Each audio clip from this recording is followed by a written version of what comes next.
Hello guys, कैसे हो आप? उम्मीद करता हूँ कि सब खैरियत से होंगे। दोस्तों, मेरा नाम है ज़ीशान आसिम और आप देख रहे हो इट्स फॉर यू। दोस्तों, इस वक्त मेरे हाथ में जो आप लोग ये पेपर देख रहे हो, ये हंगरी का एक वीज़ा रिफ्यूज़ल है।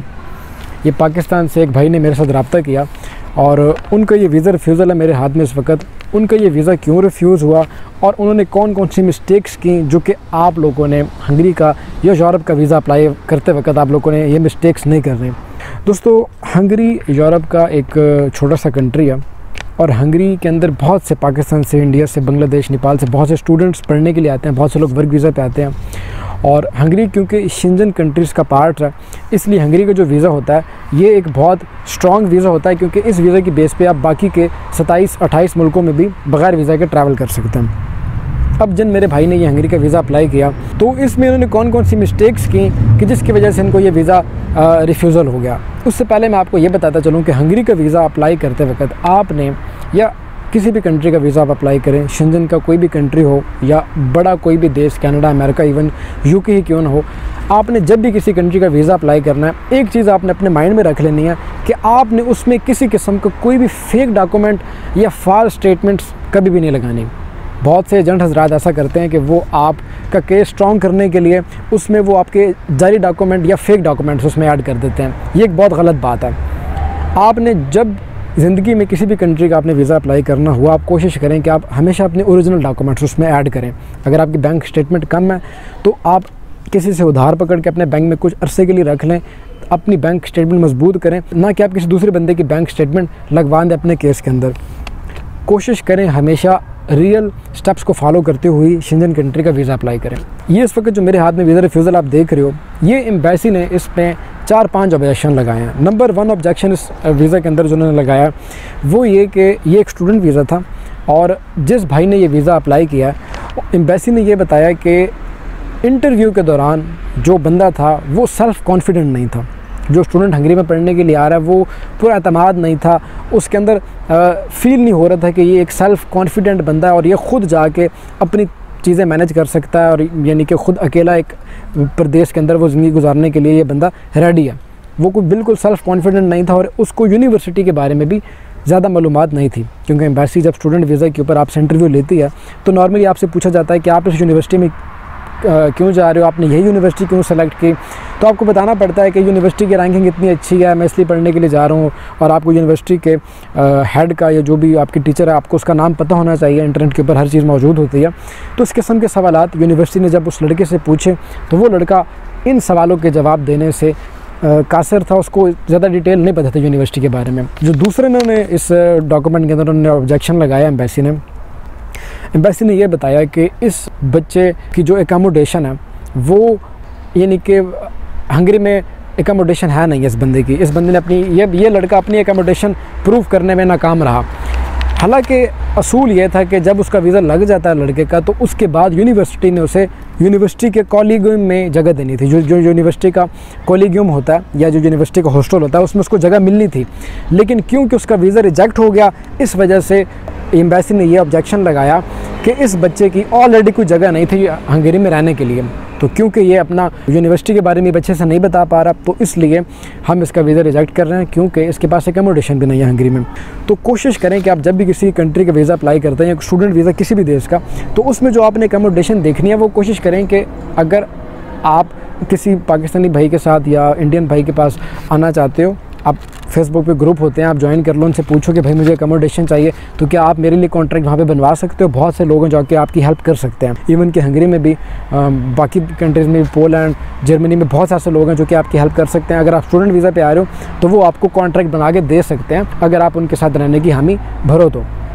बहरहाल जो एकोमोडेशन का सीन है वो इतना स्ट्रॉन्ग रीज़न नहीं था। अगर वीज़ा उसका इंटरव्यू अच्छा हो जाता तो उसको यूनिवर्सिटी की जानब से ऑलरेडी एकोमोडेशन मिल जानी थी।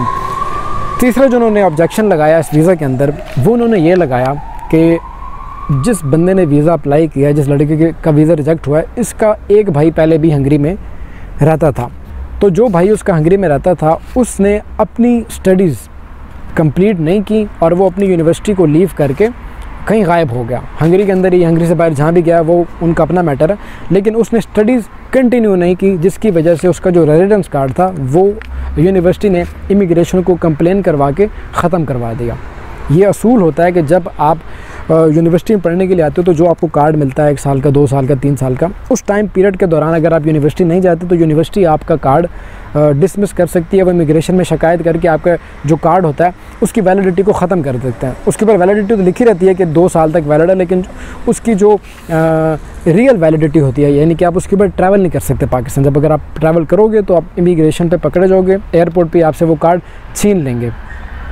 उसकी वजह ये होती है कि जो बच्चे यहाँ पे आते हैं और वो अपनी यूनिवर्सिटीज़ कंटिन्यू नहीं करते, आगे पीछे छुप छुप के काम करते हैं दूसरी यूरोपियन कंट्रीज़ में, तो यूनिवर्सिटीज़ अब क्योंकि कानून बहुत सख्त हैं, यूनिवर्सिटीज़ ऐसे बच्चों का वीज़ा कैंसिल कर देती है, ऐसे बच्चों का कार्ड कैंसिल हो जाता है। और अगर वो यूरोप से बाहर ट्रैवल करते हैं तो उसी वक्त उन इमिग्रेशन एयरपोर्ट पर या तो उनका कार्ड छीन लेती है या उनको डिपोर्ट कर दिया जाता है। तो इमिग्रेशन ने बताया कि जो उसका भाई यहाँ पर आया था, उस लड़के का, उसने भी यूनिवर्सिटी से अपना कार्ड लिया और उसने अपनी स्टडीज़ कंटिन्यू नहीं रखी, जिसकी वजह से यूनिवर्सिटी ने उसको ब्लैकलिस्ट कर दिया और इमिग्रेशन में उसकी इतला दे दी, जिसकी वजह से उस लड़के का कार्ड भी कैंसिल हो गया था। तो यूनिवर्सिटी ने ऑब्जेक्शन लगाया कि क्योंकि इस लड़के का भाई पहले हंगरी में आके अपनी स्टडीज़ कंटिन्यू नहीं रख सका, तो ये लड़का भी अपनी स्टडीज़ कंटिन्यू नहीं रख पाएगा, ये भी ऐसे ही भाग जाएगा।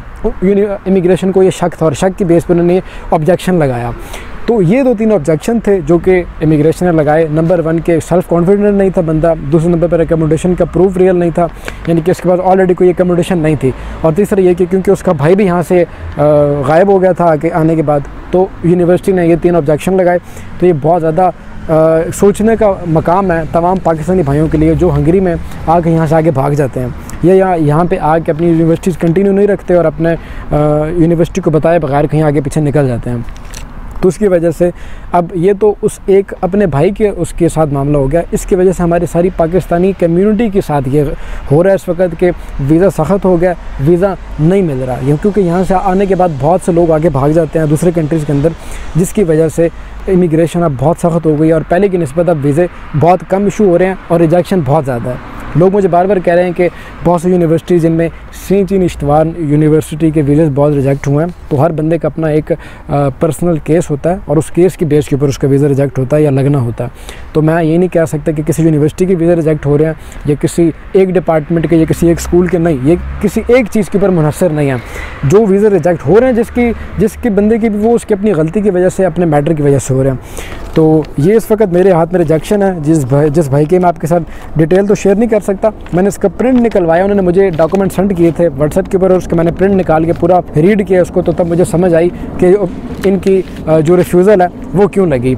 तो भाइयों, अगर आप भी वीज़ा लेना चाहते हो हंगरी का या किसी भी कंट्री का, तो अपने ओरिजिनल डॉक्यूमेंट साथ लगाओ।